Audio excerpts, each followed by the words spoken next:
Alita Battle Angel continues to sell well in the home theater Blu-ray market, crossing 500,000 Blu-rays sold with lower than expected drops. In this video, we run the full numbers, comparing it to all the major recent releases, showing you where it's going to end up, as well as giving you a gauge of movies with similar box office performances to show you why I argue that Alita is definitely overperforming. Looking at every single movie released over the last 2 years and how many Blu-rays they've sold at this time. Spoiler alert, Alita fans might be pleased. While People's Choice Awards completely snubs Alita Battle Angel for its best movie or best action movie categories, and you won't believe which movie they chose as a nominee instead. The Doctor is in.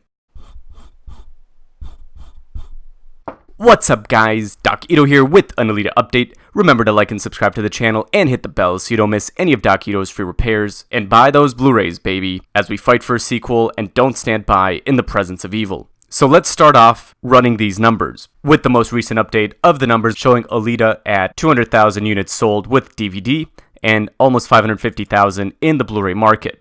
These drops are quite good, 35% week over week for the DVD, followed by a 55% week is not bad, and 57% for the Blu-ray, followed by 40% is really quite excellent. And I'll show you all the graphs comparing it to other movies going forward. But for now, the movie's grossed about 17 million as an estimate from the home video market, on its way to making up for any lack of profits from the domestic box office. So here's Alita over the first 3 weeks compared to a bunch of recent movies: Lego Movie 2, Pacific Rim, Bumblebee, and Captain Marvel up here. You can see at 1.3 million, Captain Marvel is about 3 times over Alita's numbers, actually less than 3, which is overperforming for Alita since Alita was just about a fifth of Captain Marvel's box office. Now, comparing Alita to movies that started off around its level, like Lego Movie 2, Pacific Rim Uprising, and Mary Poppins, you see that Alita has actually overtaken a movie like Mary Poppins, which had a little faster start, but then dropped off by week 3.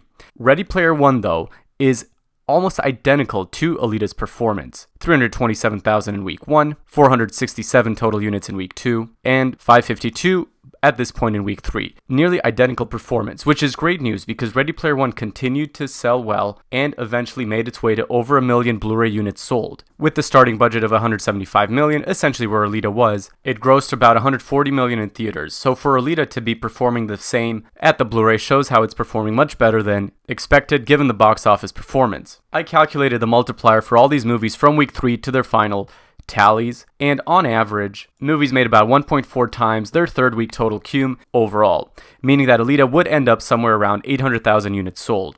Of course, I think Alita is going to overperform because a movie like Ready Player One was 1.9 times its performance, and Pacific Rim, the original, was also 1.9x, meaning that Alita is likely to cross the million Blu-ray mark if it continues to perform like those two movies. For my next analysis, to compare how well Alita is actually doing compared to movies similar to it, I took every movie in the last couple years that made 20 million at the US box office above or below Alita's performance to gauge what would a typical movie actually make in Blu-ray sales so far. So these were the movies in 2019, only some are actually out on Blu-ray: Lego Movie, Alita, Tyler Perry, Medea, and so forth. And I did the same analysis for 2018, looking at movies from 67 to 104 million box office, right in the middle of Alita's performance of 85 million. Running the Blu-ray performance for every one of these movies and graphing it out, comparing it to Alita Battle Angel, giving us 21 total data points. And here we are with the weekly sales, with the top movie in this group being 50 Shades Freed, selling 430,000 units initially. On the low end of things was The First Purge, with only 15,000 Blu-rays sold. And we'll go through some of these other top movies. Here's Smallfoot, and here is Alita Battle Angel. So Alita in its first week was the second best movie out of all of these. And 50 Shades Freed, being the last movie from a trilogy, probably had a boost in sales because it was part of a trilogy. As you can see, by week 2, Alita has surpassed that movie, and only Smallfoot is higher than Alita. However, Smallfoot started at a much lower first week volume. And by week 3, Alita is the best-selling movie out of all the movies released in the last couple of years that made the same amount at the box office as Alita. Graphed another way, here's Alita Battle Angel, starting out in second, and you can see it's catching up to 50 Shades Freed as it moves up, since each week drop has not been that bad. As I talked about, this movie has legs. Dr. Ito built a body with a pair of fast legs for his daughter, which Alita then wore, and Alita Battle Angel, the movie, seems to have a similar pair of fast legs. As you can see, these are all the movies arranged from box office performance. So Lego Movie 2 actually made the most at 160 million, all the way down to Blockers at 60 million, which I also included in the analysis. And this shows the amount of Blu-ray sold in the first 3 weeks total. So you can see the higher the box office, generally the higher the amount sold. But Lego Movie 2 only made 324,000 units, The Mule 230, Equalizer 480, Rampage 358, Wrinkle in Time 290, and the aforementioned 50 Shades Freed at 567 is the only movie above Alita Battle Angel at 547,000 Blu-rays sold.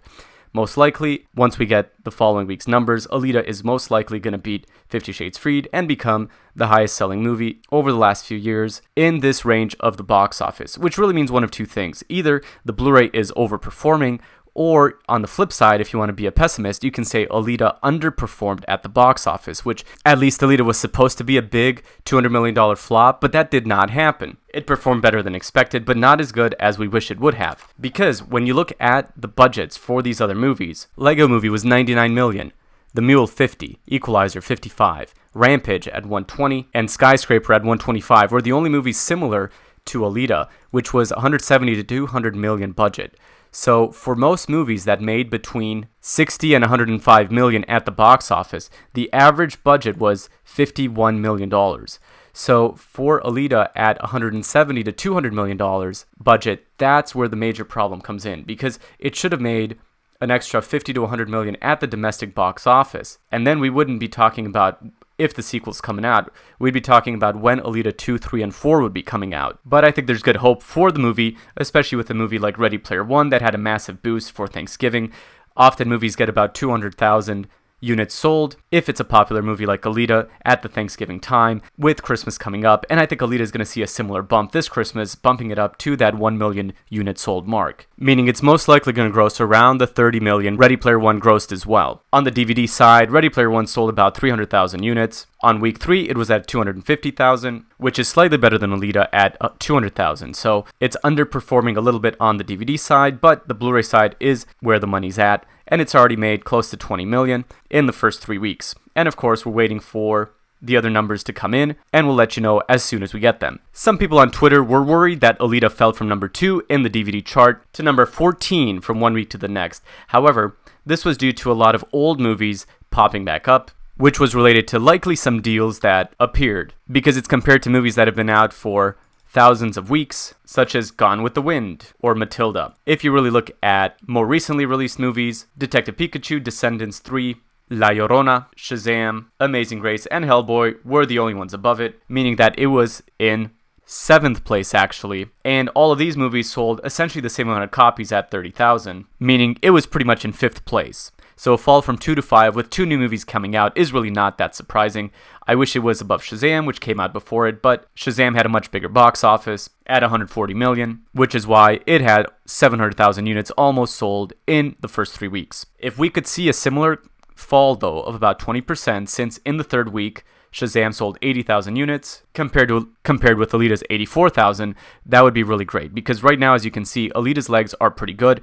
It's outselling Shazam on a week-by-week basis. As we previously covered, People's Choice Award asked for nominations for their favorite movies of 2019, but I fear that maybe our votes won't actually count, because the last time we voted for something, Alita ended up number 1 on the Ranker poll, and then negative votes started from Ranker to drop it down. And the same thing happened here with People's Choice, where even though I'm sure Alita got tons and tons of votes, it's not one of the top movies of 2019, beaten out by Us, Toy Story, Spider-Man, Lion King, John Wick, Fast and Furious, Avengers, Endgame, and Captain Marvel. It's not even in the top action movie of 2019, where somehow Dark Phoenix gets a nomination while Alita gets absolutely nothing. I guarantee you there were not more votes for Dark Phoenix compared to Alita Battle Angel. And of course, keeping with this pattern, Rosa Salazar gets absolutely no love as the female movie star of 2019. So this all seems to be a big ploy where People's Choice was just trying to get clicks to their website. They didn't actually take the people's vote into account, and it's very possible voting for any of these characters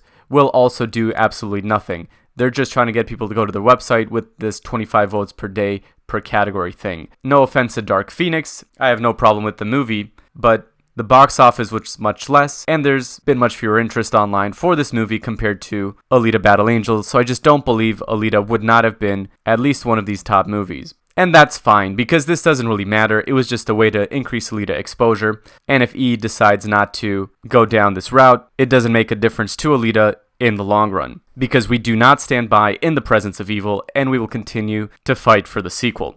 We're going to continue to follow the numbers on the Alita Blu-ray, giving you updates on how it's doing. So far, it appears to have good legs, and I think we have a good start on our way to a sequel. So y'all have a great day, God bless, and we'll talk to you soon. Doc out.